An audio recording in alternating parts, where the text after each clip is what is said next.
Hello chers Césiens, j'espère que tu vas bien. Tu as envie de profiter de ce bear market pour devenir millionnaire? Eh ben, je te garantis que c'est une période qui est en or. Et c'est pour ça qu'on va regarder ça. C'est le sujet de la vidéo d'aujourd'hui. Plein d'astuces. Et pourquoi faut surtout pas se désintéresser des crypto-monnaies aujourd'hui. Allez, on y va. Let's go!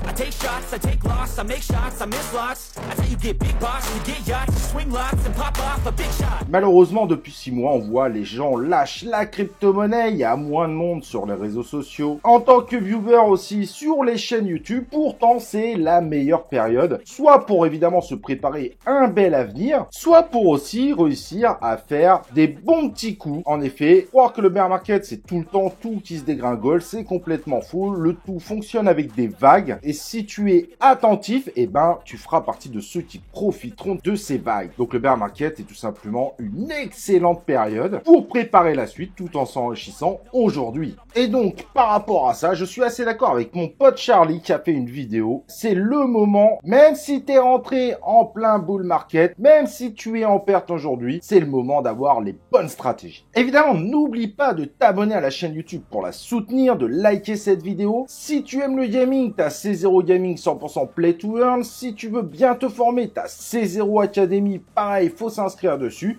Et si t'es fan d'actualité crypto, il y a C0 TV, on regarde les actus crypto ensemble. Et évidemment, tu peux me rejoindre sur Twitter et sur Telegram, rejoindre la communauté pour discuter ensemble autour de l'univers crypto. Alors, il faut bien comprendre une chose. On ne devient pas riche en plein bull market. Le bull market, c'est trop tard. Oui, on peut faire quelques gros coups. Malheureusement, quand on arrive en bull market, bah, c'est souvent là qu'on fait les plus grosses pertes en réalité, car il devient très difficile de sortir vu qu'on est rentré très haut. Et comme la plupart des gens qui rentrent dans la crypto-monnaie sont des ambitieux, bah, ils attendent des multiplicateurs finalement qu'ils atteignent pas. Mais un bull, faut être clair, il finit toujours par s'arrêter. Ça ne peut pas être exponentiel jusqu'à la fin de notre life. Et donc, être en bear market, c'est le moment où on prépare toutes nos stratégies et on se prépare également émotionnellement. Et je dis bien émotionnellement car ça va être votre plus gros danger. Vous laissez prendre par vos émotions. En effet, vos émotions, vous devez les combattre. Vous ne devez plus avoir peur de perdre. Vous ne devez pas avoir peur d'avoir loupé un train, donc une opportunité.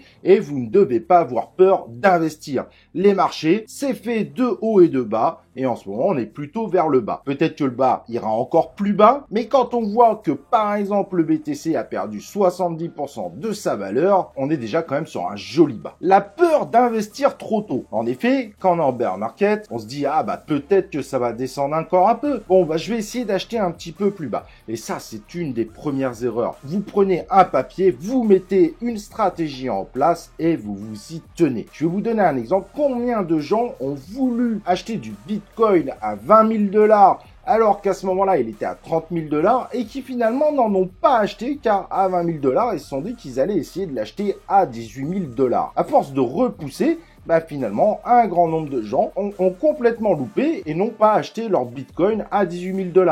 Alors peut-être qu'il y aura du Bitcoin à 18 000 $, mais si le Bitcoin venait à remonter, bah vous louperez une très belle montée. Et faut être honnête, quand on réfléchit bien au truc, on se dit mais c'est complètement bête d'avoir de tels comportements. Entre acheter un Bitcoin à 20K ou un Bitcoin à 18K, ça fait 10% de différence, sauf que vous n'avez pas l'intention d'acheter du Bitcoin pour le revendre à plus 10%, mais vous espérez par exemple qu'il aille jusqu'aux 60 000 $, ce qu'il a déjà fait l'année dernière, ce qui fait donc une hausse de plus 300%, et certains ont évidemment plus d'ambition que ça, alors que si tu l'achetais à 18K, ça te ferait une hausse de plus 333%. Finalement, c'est un plus 33% que tu as pris le risque de ne pas prendre, et là donc c'est quand même sacrément dommage. Prendre autant de risques pour 33% alors que les deux auraient fait finalement au moins un x3, soyons clairs, ça n'a aucun intérêt d'attendre les 18K. Si tu t'étais bloqué à 20K, bah tu les prends à 20K. Ensuite, tu as une stratégie parce qu'il ne faut jamais faire de all-in. Tu peux dire, bah quand il descend à 18, j'en reprends. Quand il descend à 16, j'en reprends, de façon potentiellement évidemment à lisser tes investissements. Mais si tu t'étais fixé 20K, attends pas les 18K, c'est inutile, prends-le à 20K tout simplement. Donc tout ça pour dire, oublie tes émotions et deviens un simple mathématicien. Et c'est vrai pour ceux également qui sont rentrés en plein bull market, qui forcément s'ils ne sont jamais sortis, grave erreur, ont accumulé des pertes impressionnantes. Pourtant, tu as derrière moi un exemple du gars qui n'a pas eu de chance, qui a acheté le Bone au plus haut à son ATH, le token de Shiba Inu, et s'il avait eu une stratégie d'entrée et de sortie, là j'ai utilisé la stratégie de lissage du 20%, j'avais acheté par exemple 500 $ de Bone à son pire moment à 3,24 $. Si aujourd'hui j'avais rien fait et que je l'avais holdé pour la vie, j'aurais divisé par plus que 2 évidemment mon investissement. Et ça forcément ça fait mal. En revanche, si j'avais eu une stratégie, j'avais pas fait de all-in, et ben à chaque fois qu'il descend de 20%, je remonte l'ensemble de la valeur de mes bones à 500 $. Donc je remplis pour revenir à 500 $ de valeur. Et à chaque fois que le token remonte de 20%, et ben à ce moment-là, j'enlève le nombre de tokens pour revenir à 500 $. C'est une technique de lissage 20%. À part les crypto-monnaies du top 10, c'est une technique applicable sur le reste évidemment de la crypto-monnaie. Alors, en effet, sur cet exemple-là, on voit que c'est un token qui a eu pas mal de vagues. Et finalement, si j'avais appliqué cette technique, à l'heure actuelle, pour retrouver l'intégralité de mes fonds, donc de ma mise initiale, il me suffirait plus que d'avoir un token à 1,65. C'est bien loin, en effet, des 3,24. Alors, je suis d'accord, c'est pas une technique forcément très rapide, elle est relativement longue, elle demande un suivi, mais elle fonctionne plutôt pas mal. Ceci impose en revanche, évidemment, de pas faire all-in la première fois, mais de toujours avoir des fonds de façon à pouvoir réinjecter au fur et à mesure. Sur cette pratique, avec le Bone, il aurait fallu monter jusqu'à 1300 $ d'investissement global. Et à l'heure actuelle, j'en serais plus qu'à 600 $ parce que j'aurais récupéré le reste des fonds, en étant pourtant qu'à 1,38 $. On est bien loin évidemment des 3,24 $. Et si vous étiez 20% en dessous de l'ATH, parce que là j'ai vraiment pris l'ATH du token, et ben vous étiez en gain. Et oui, donc si vous avez acheté votre token à 2,60 $, avec ces techniques aujourd'hui vous seriez déjà dans le positif. Soyons honnêtes, ça aurait fait plaisir à pas mal de monde, surtout ceux évidemment qui ont fait des pertes phénoménales. Alors attention, pour ce type de technique, bien évidemment, il faut bien choisir ses tokens. Rentrer dans n'importe quel token sans la moindre réflexion, ce n'est pas une stratégie. Je vous recommande d'ailleurs d'aller voir notre vidéo qui vous explique comment analyser un token, savoir si vous pouvez rentrer dedans, car tant que le bear market n'est pas terminé sur des tokens très inflationnistes, vous avez quand même un risque réel, surtout pour des tokens qui viendraient de sortir avec des tokens en circulation encore très faibles, en dessous de 10%. Donc cette vidéo vous aidera évidemment à compléter ce que je dis sur cette vidéo actuelle. Et donc n'oublie pas, ton plus grand ennemi, c'est tout simplement tes émotions. Je le répète, très important, tu as une stratégie d'entrée, une stratégie de sortie, peu importe ce qui se passe, reste concentré dessus. C'est comme par exemple pour le Bitcoin. Si tu as la fameuse technique ultra populaire du DCA, c'est-à-dire qu'à chaque moment, je vais acheter toujours autant de Bitcoin. Exemple simple, je me suis dit, tous les mois, je vais acheter 5000 $ de Bitcoin. Donc, si jamais le token y baisse, eh ben, ça va lisser mon investissement. Ça veut dire qu'entre les 5000 en haut et les 5000 en bas, bah, du coup, la moyenne est plus basse et je vais rester sur cette stratégie, en tout cas, en tant que stratégie d'entrée. Donc là, comme l'exemple que je t'ai montré, j'ai pris évidemment la pire des situations, j'ai acheté la première partie de mes bitcoins à son ATH et évidemment depuis son ATH, vu qu'on est en bear market, ça a sacrément chuté. Et ben c'est pas grave, j'ai mis 5000 $ tous les mois, le 9 novembre, le 9 décembre, le 9 janvier, etc. jusqu'à aujourd'hui. Et donc en ayant toujours investi la même somme chaque mois, je me retrouve évidemment en perte, mais finalement ma perte est beaucoup moins importante, surtout quand le bitcoin va remonter. En effet, j'ai investi en tout 60 000 $, mais finalement, la totalité de mon bag en vaut 40 000. 40 839 à peu près. Ce qui veut dire que finalement, pour me retrouver en gain par rapport à l'ensemble de mes investissements, il n'y aurait plus besoin que le Bitcoin remonte aux 66 000 $, mais qu'il atteigne tout simplement 31 851 $, ce qui paraît quand même beaucoup plus accessible. Et donc, la technique du DCA permet permet de faire ça. Mais attention, c'est pas parce que tu fais du DCA qu'il ne faut pas avoir une stratégie de sortie. Donc en imaginant que le Bitcoin il monte plus haut, à moins que tu sois vraiment un fanatique du Bitcoin, et là c'est un cas particulier, mais ça je ne le recommande pas sur les autres crypto-monnaies. Le Bitcoin peut être considéré comme un patrimoine. Les autres crypto-monnaies, moi je ne le ferai pas. On ne sait pas du tout où vont les régulateurs. Mais en imaginant que tu fasses la même chose sur Ethereum, Solana, etc., etc., n'oublie pas d'avoir une stratégie de sortie. Là, en imaginant que sur le Bitcoin, tu le fais pour gagner de l'argent et non pas pour créer un patrimoine, tu pourrais donc imaginer une stratégie de sortie pour retrouver l'ensemble de ta mise initiale tout en gardant évidemment un bag intéressant de Bitcoin. Tu peux aussi évidemment te fier à la précédente méthode pour la partie sortie, qui pourrait être une stratégie intéressante. Oui, à la fin, si le Bitcoin montait à 3 millions, ça serait moins intéressant parce que tu as sorti des Bitcoins. Mais l'avantage, c'est que tu t'assures que si jamais il y va pas ou voire qu'il rechute derrière, eh ben, tu limites au maximum aussi tes pertes. Personnellement, moi, ce que je recommande, c'est d'avoir une stratégie pour récupérer sa mise initiale.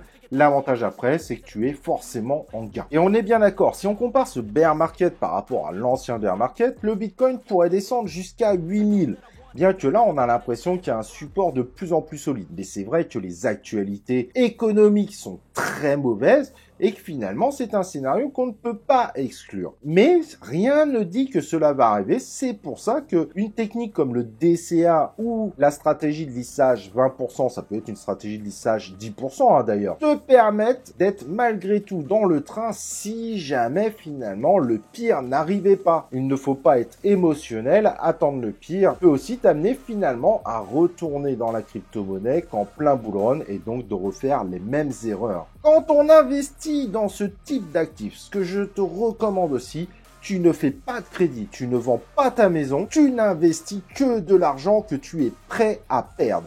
Ça, c'est très important, ça t'évitera de faire des erreurs, de trop être dans l'émotion. Si l'argent que tu as mis, c'était la même chose que de le jeter par la fenêtre, je sais, c'est dur à dire, eh ben, tu ne verrais plus ça comme de l'argent, mais plus comme un jeu. Et je te garantis qu'à ce moment-là, tu prendrais de bien meilleures décisions, parce que finalement, si tu perds tout, c'est pas grave. Certes, tu n'auras pas la vie de rêve que tu t'étais imaginé, mais par contre, si jamais un nouveau bull run arrive, et il y a quand même de grandes chances que ça arrive, tu pourrais réaliser tes rêves comme celui de devenir millionnaire. Et donc, avant de te laisser, donc tu as vu, je t'ai proposé des stratégies d'entrée, de sortie que tu peux adapter. Même en bear market, tu peux gagner de l'argent sur un certain nombre de tokens. Moi, je me suis régalé sur Axelar, j'avais pas pu participer à l'ICO. Et finalement, le token a divisé par 2, bah, j'ai commencé à mettre ma stratégie 20% en place et ça a plutôt bien payé. Donc aujourd'hui, je suis en roue libre sur Axelar, je suis qu'en gain, la mise initiale étant déjà récupérée. Et tu peux faire ça avec plein de tokens qui sortent, des tokens qui semblent faire plus parler d'eux parce qu'à ce moment-là, ils ont une grosse actualité d'annoncer.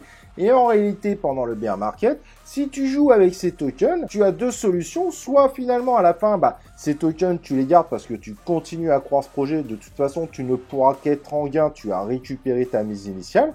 Soit tu le vends au moment qui te paraît le plus intéressant et donc c'est du gain supplémentaire par rapport à ta mise initiale, ce qui te permet de grossir ton bag évidemment de stablecoin, USDT, BUSD, USDC. Je te recommande évidemment d'en utiliser plusieurs et donc de pouvoir avoir une plus grosse capacité d'investissement. Tout dépenser du jour au lendemain, ça te met dans une position indélicate où tu seras bloqué par tes investissements et tu seras obligé d'attendre de voir si ton bag y monte avec un stress absolu. Alors que si tu as toujours du stablecoin pour pouvoir réinvestir ou pour pouvoir continuer une de ces stratégies d'investissement, c'est là que tu vas pouvoir évidemment aller chercher le million. Mais en bear market, comme je le dis, il y a des hauts, il y a des bas. Ce n'est pas qu'une période de baisse et il y a des très bons coups à faire. Mais par contre, si tu n'as pas de stratégie de sortie, eh ben c'est pas toi qui bénéficiera de cela. Et dernier conseil que je te donne, les trucs exotiques, il faut arrêter. Si tu veux être un bon investisseur,